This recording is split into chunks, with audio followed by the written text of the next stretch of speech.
सुप्रभात। मैं जगेंद्र राणा। इजाजत का अर्थ इस विषय पर चर्चा करेंगे आज। संसार में किसी भी क्षेत्र में प्रगति दिखाई देती है वो कुछ प्रतिभाशाली व्यक्तियों की ही देन है। कला, साहित्य, दर्शन, संगीत, विज्ञान, गणित आदि की प्रगति काफी हद तक कुछ प्रतिभाशाली व्यक्तियों के कारण ही हुई। कुछ व्यक्ति ऐसी विलक्षण शक्ति लेकर आते हैं कि वो जिस क्षेत्र में कार्य करते हैं उसमें क्रांति कर जाती है। मानवता एक कदम और आगे बढ़ जाती है और इसी प्रकार सभ्यता के भवन का निर्माण होता है। होमर का काव्य, सोफोक्लीज व यूरोपिडीज के नाटक, लियोनार्डो दा विंसी व माइकल एंजेलो के चित्र, मोजार्ट व बीथोवन का संगीत, न्यूटन व आइंस्टीन का विज्ञान व गणित और इसी प्रकार अन्य प्रतिभाशाली व्यक्तियों के योगदान से आज मानव सभ्यता के वर्तमान स्तर पर पहुंचा है। हम ये जरा देखने का प्रयास करें कि प्रतिभाशाली मनुष्य किस प्रकार अन्य व्यक्तियों से भिन्न है। वो किस प्रकार के कार्य करता है जो अन्य नहीं कर पाते। ये क्या गुण है जिसके कारण वो सबसे अलग हो जाता है। तो एक मनोवैज्ञानिक ने कहा है कि प्रतिभा कष्ट झेलकर प्रयास करने को कहते हैं। इसी बात को दूसरा मनोवैज्ञानिक ने कहा है कि प्रतिभा 90% पसीना है और 10% प्रेरणा।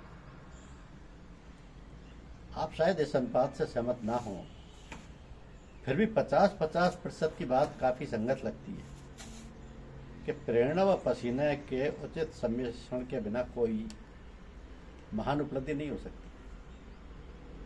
इससे यह भी निश्चित हो जाता है कि एक प्रतिभाशाली पुरुष वास्तव में एक प्रेरित मानव होता है जो कुछ करने को उद्यत है और उसके किए बिना वह जी नहीं सकता।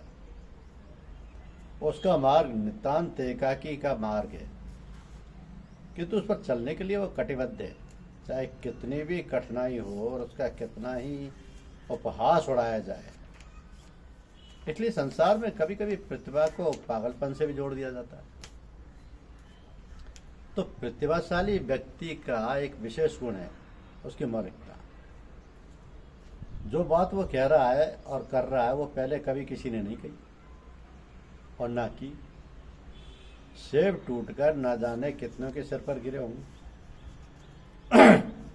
और वो न्यूटन ही था जिसने देखकर गुरुत्वाकर्षण के सिद्धांत की खोज की।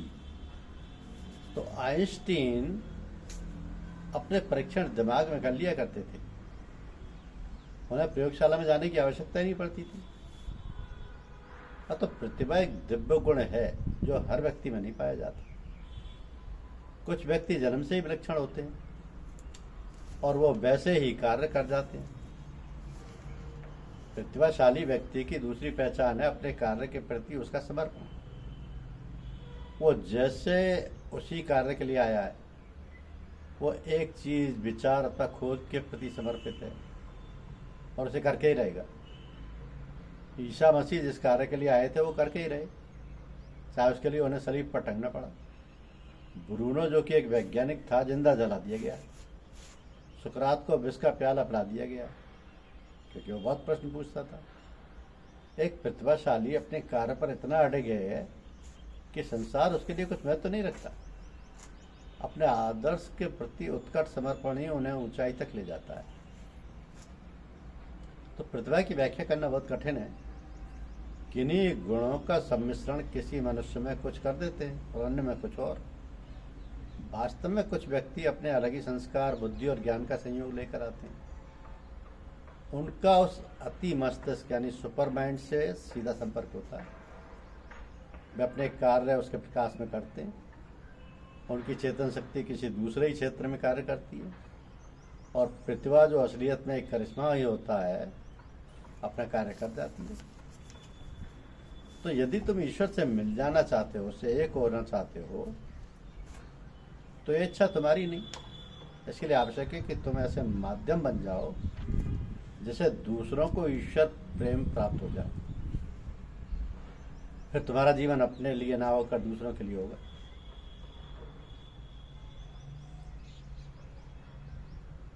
तो उपरोक्त शब्द हैं at the feet of the master, गुरुदेव के चरणों में से, जिसमें कृष्णमूर्ति की बात अपने बुजुर्ग से हो रही है जो शरीर छोड़ चुके हैं।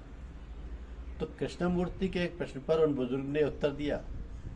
उक्त पुस्तक की विस्तृत विवेचना एनिमेशन और पादरी लेड बीटर ने बहुत सुंदर ढंग से की है कि यदि हम अपनी पूजा की पद्धति का विश्लेषण करें तो भी यही बात सामने आती है। किसी भी साधना का केंद्र बिंदु गुरु होता है। हम चाहे उससे कोई भी अर्थ लगाएं, गुरुदेव साधक को देखकर पूजा साधना कराने का अधिकार दे देते हैं। लोग इसे बहुत बड़ी चीज मानते हैं कि पता नहीं क्या हो गया, वास्तव में पहली से उठाकर दूसरी में बैठाने के समान है, ऐसा अधिक कुछ भी नहीं। अब देखने की आवश्यकता है कि इस प्रकार के साधक से क्या अपेक्षा की जाती है। बस यही कि वह ईश्वरीय प्रेम प्रसारित करने के माध्यम बन जाए। बिजली सैकड़ों मील दूर कहीं जलाशय में पैदा होती है, वहां से उसे तारों द्वारा एक स्टेशन यानी ट्रांसफार्मर तक लाया जाता है। ट्रांसफार्मर उसके वेग व उसकी गति को नियंत्रित करता है, उसे घरों तक पहुंचाता है। इसी प्रकार अपने बुजुर्ग और सभी महापुरुष इस ईश्वरीय प्रेम तथा प्रकाश के पुण्य हैं। वे एक प्रकार के पावर हाउस हैं। तो जहाँ प्रकाश तथा ज्ञान के अतिरिक्त कुछ भी नहीं, वे साधक की आवश्यकता अनुसार इस ज्ञान व प्रकाश को उसे प्रदान करते हैं। वे किसी माध्यम से इसे उन लोगों तक पहुंचाएं जिनके लिए उसे पैदा किया गया है। अब यहाँ पर उन इजाजत प्राप्त शिष्यों का कार्य सामने आता है।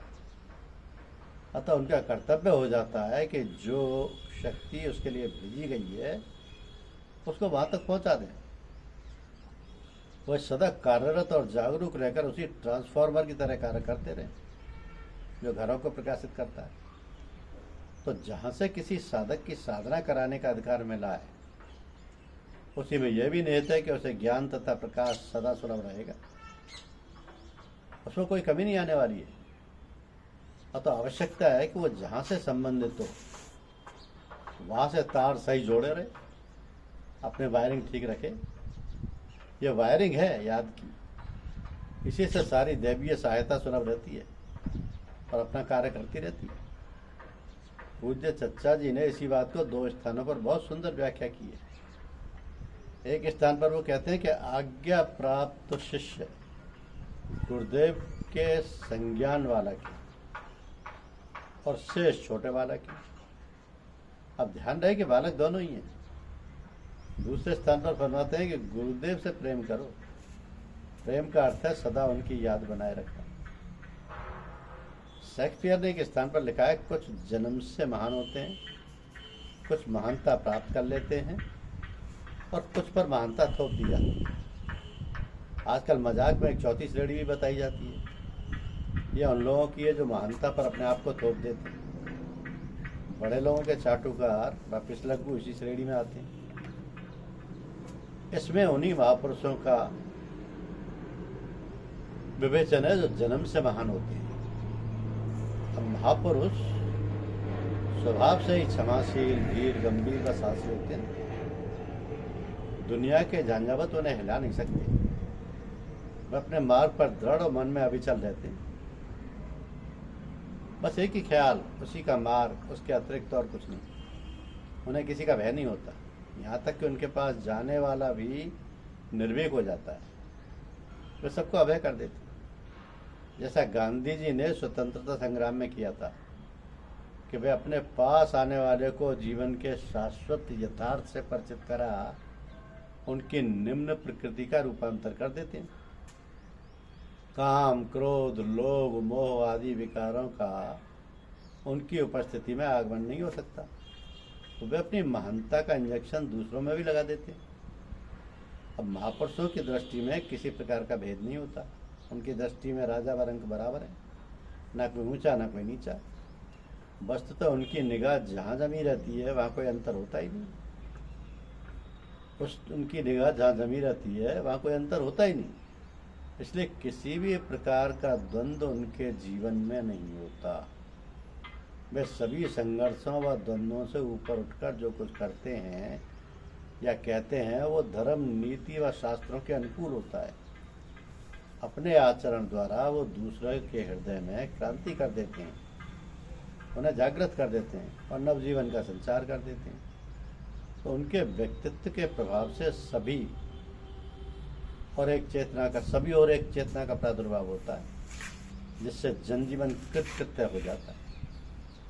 अब महापुरुषों का स्वभाव नवनीत के समान होता है, सदा प्रसन्न, राग द्वेष से मुक्त। ये महापुरुष हमेशा दूसरों के कल्याण के लिए ही होते हैं, अपने से ऊंचे किसी आदर्श के प्रति समर्पित। ये महापुरुष दूसरों के लिए ही जीते हैं, इनका अपना कुछ भी नहीं, जो कुछ भी है दूसरों के लिए। अपने आप को मिटाकर सब ही का समावेश करना महापुरुषों का लक्षण है। जब अहम की गांठ टूट जाती है तो सब अपने ही हो जाते हैं, सब ना तो पराया ही होता और ना कोई शत्रु। इसी बात पर जोर देते हुए प्रसिद्ध वैज्ञानिक आइंस्टीन ने कहा है कि मानव दूसरों के लिए ही पृथ्वी पर है। एक अन्य स्थान पर भी कहा गया है कि पूर्णतया निस्वार्थ होना ही मुक्ति है, क्योंकि जब अंदर मनुष्य मर जाता है तब केवल ईश्वर ही रहता है। महापुरुष कार्यों के फल को भी चिंता नहीं करते। इच्छा मुक्त और स्वार्थ रहित होना महानता के आधार चला है। स्वामी विवेकानंद ने एक स्थान पर लिखा है कि भीख मांगना प्रेम की भाषा नहीं है। मुक्ति के लिए अन्य किसी पुरस्कार के लिए ईश्वर भक्ति करना निम्न श्रेणी का कार्य है।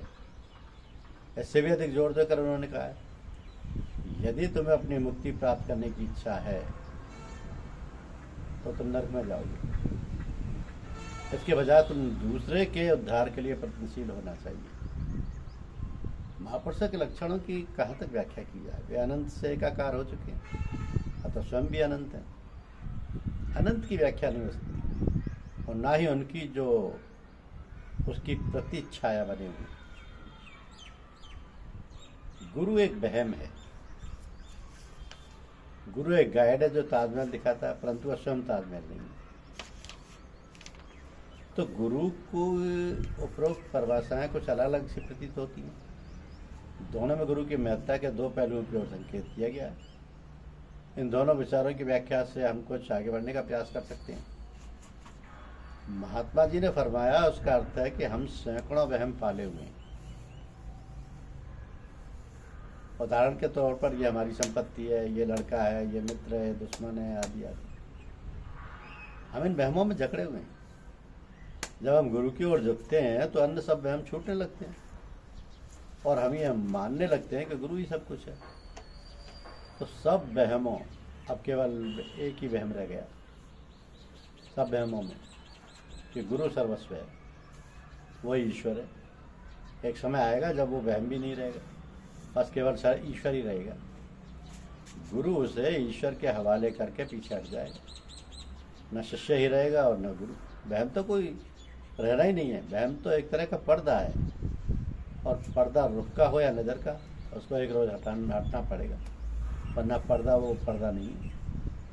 तो दूसरी परिभाषा में गुरु के कार्य की ओर संकेत किया गया है कि उससे महात्मा जी की बात की पुष्टि सी हो जाती है। गुरु एक रहनुमा है, रहबर जो परम धाम तक पहुंचने के सभी मार्गों से अवगत है। वह उन सब पर चल चुके हैं। ईश्वर उन्हें प्राप्त है और दूसरों को भी उसकी उपलब्धि करा सकते हैं। वो उस परम सत्ता के राजदार हैं और सदा अपना संबंध उससे जोड़े रहते हैं। अब वास्तविकता यह है कि वो इतने से ईश्वर में है कि उसे याद करते करते वो बिल्कुल ईश्वर ही हो गए। ईश्वर के सारे गुण उनमें विद्वान है। वे साकार ईश्वर हैं, निराकार होकर भी अपना कार्य बिना किसी बाधा के करते रहते हैं।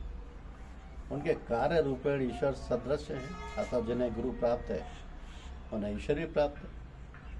गुरु शब्द का एक अर्थ है भारी, यानी जिसमें बहुत वजन है। गुरु में वजन का अर्थ है कि संसार की झंझावत उन्हें विचलित नहीं कर पाती है।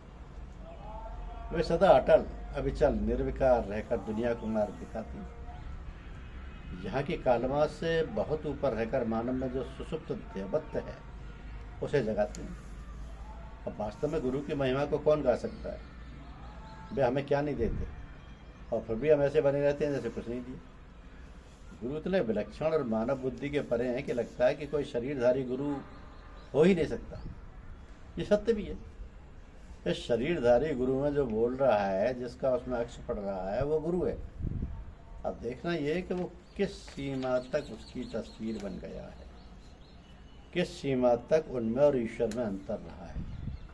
बस यही गुरु की मानता है।